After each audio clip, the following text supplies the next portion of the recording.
Olá pessoal, na aula de hoje vamos falar sobre trauma torácico, relembrando a anatomia básica do tórax.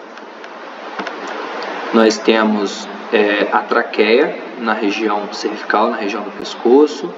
Nós temos a caixa torácica, formada pelas costelas e anteriormente aqui pelo externo.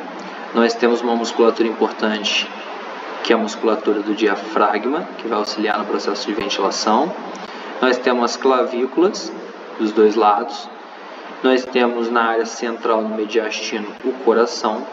E nós temos bilateralmente os pulmões, pulmão direito e pulmão esquerdo.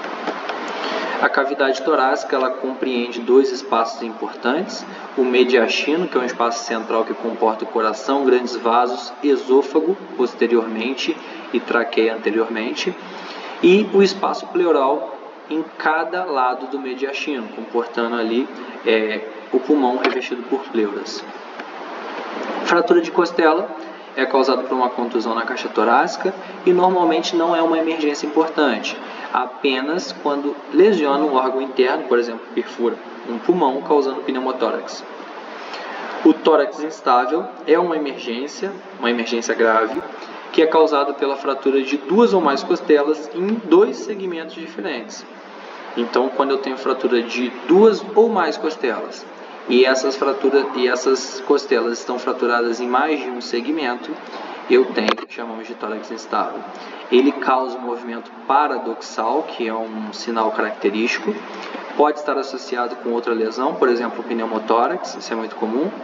E imobilizar o segmento lesionado com toalha adesiva é a conduta mais adequada.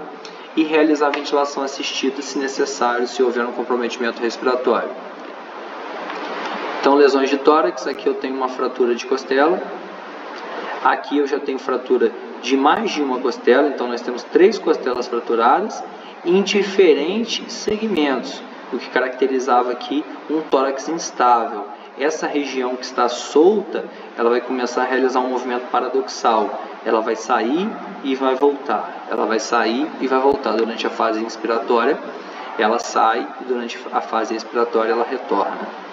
E aí aqui a gente tem a fratura de todos os segmentos ósseos e até aqui do corpo do externo, causando aqui então um tórax instável também de grande gravidade. O movimento paradoxal, como eu havia falado, na fase inspiratória ele entra e na fase expiratória ele acaba saindo. O pneumotórax ele ocorre quando há entrada de ar no espaço pleural, então entre a pleura visceral e a pleura parietal. Esse é denominado o espaço pleural, e a entrada de ar denomina-se pneumotórax. Então eu tenho na minha caixa torácica, ela é revestida por membranas.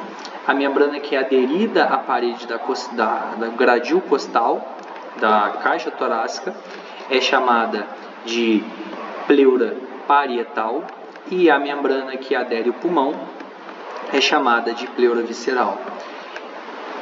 Ambas possuem funções ali de proteção, e quando há uma penetração nesse espaço, eu tenho o que chamamos de pneumotórax. Então o ar não está entrando no pulmão, ele está entrando dentro da caixa torácica, no espaço pleural. Aberto quando há uma perfuração na caixa torácica e fechado quando não há uma perfuração na caixa torácica. Um exemplo de aberto seria uma facada, um ferimento por arma de fogo, por exemplo.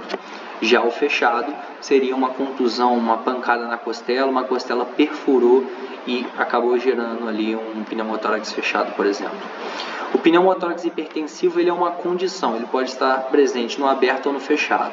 E é uma condição que ocorre devido ao acúmulo de ar no espaço pleural, aumentando a pressão desse espaço pleural, colabando o pulmão e comprimindo ali, jogando esse pulmão contra o mediastino, comprimindo o coração em grandes vasos, causando ali um colapso circulatório.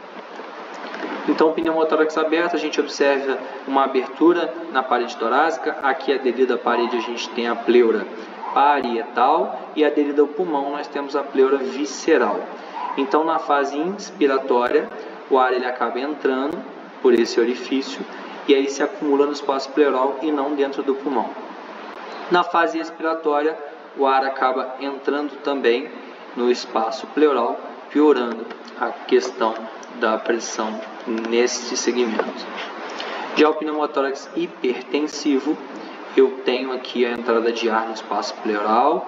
Essa entrada de ar, ela empurra o pulmão colabado contra o mediastino, essa região que seria o mediastino, onde o coração e grandes vasos estão localizados. Acaba que o coração ele não tem espaço para realizar sístole e diástole, e eu tenho então um comprometimento circulatório. A gente observa nesses casos cianose, dispneia, ventilação dificultosa, sinais de choque e principalmente distensão de veia jugular e traqueia desviada, que já seria um sinal tardio. No caso do pneumotórax aberto, eu utilizo um selo de tórax.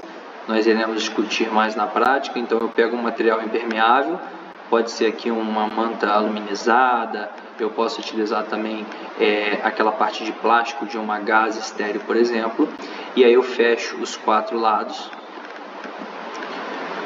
Os sinais e sintomas do pneumotórax hipertensivo seria dispneia, dificuldade de respirar, sinais de choque, palidez, sudorese, comprometimento circulatório. A ausculta respiratória ela vai estar diminuída ou abolida do lado afetado, e aí eu tenho distensão das veias jugulares externas e eu tenho desvio traqueal, que já é um sinal tardio. O hemotórax ele consiste na entrada de sangue no espaço pleural, podendo levar ao choque hipovolêmico. Normalmente pode estar associado a um pneumotórax prévio. Os sinais e sintomas são similares ao do pneumotórax, exceto pela distensão de jugular, pois há associado, nesse caso de hemotórax, um choque hipovolêmico, então vou ter uma diminuição do volume intravascular, e nesse caso a jugular vai estar colabada e a traqueia desviada. A contusão pulmonar ela é causada por uma contusão no tórax, podendo causar uma inflamação e até o acúmulo de líquidos na pleura, que seria o derrame pleural. Contusão miocárdica é causada por uma contusão no centro do tórax, podendo levar a uma arritmia letal, que chamamos de commotio-cordis, ou um sangramento no saco pericárdico, gerando aí um tamponamento cardíaco. O commotio-cordis, então, é uma fibrilação ventricular causada pela contusão do tórax, comprimindo a região ato-excitável no momento da repolarização ventricular, que seria a onda T. Então, quando há uma contusão na fase inicial, na ascensão aqui da onda T, quando há uma contusão na célula autoexcitável, neste momento eu desencadeio daqui para frente uma arritmia letal. O doente já entra automaticamente em parada cardiorrespiratória em uma fibrilação ventricular. Então, o tratamento nesse caso seria o uso precoce do desfibrilador. Tamponamento cardíaco é o acúmulo de sangue no saco pericárdico. Então, o pericárdio é um saco, assim como a pleura, é um saco que envolve, no caso, o coração, e ele pode ser causado por um trauma contuso ou penetrante. Então, observem aqui o saco pericárdico, e aí a gente tem o acúmulo de sangue, causando aqui um aumento da pressão, impossibilitando que o coração se contraia, ele exerça a função de bomba, realizando sístole e diástole.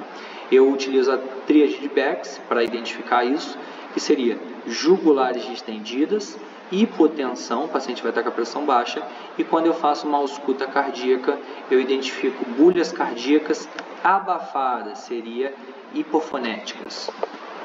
Então, a tríade de Becks, eu tenho baixa pressão arterial, veia jugular distendida e murmúrios cardíacos, ausculta cardíaca com murmúrios diminuídos, abafados. Então, aqui seria o exemplo, o coração envolvido pelo saco pericárdico, e aqui seria um tamponamento cardíaco, que seria o acúmulo de sangue ou líquido aqui, gerando essa tríade de Becks. A ruptura traumática da aorta, normalmente ela mata em alguns segundos, a ruptura parcial mata em minutos, levando ao choque hipovolêmico rapidamente. Cerca de 80% dos pacientes morrem na primeira hora após a lesão. Então, é o tipo da lesão que, se identificada, o transporte imediato é a única alternativa.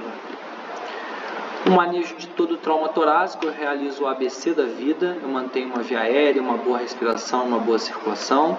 Eu realizo a ausculta cardíaca e pulmonar nesse paciente, a fim de identificar um pneumotórax ou um tamponamento cardíaco. Administro oxigênio suplementar se necessário. Caso haja alteração no padrão respiratório, realizo a ventilação assistida. Eu aplico um curativo valvulado no caso do pneumotórax aberto. Eu estabilizo caso haja um tórax instável. E eu utilizo desfibrilador no comote ocortes.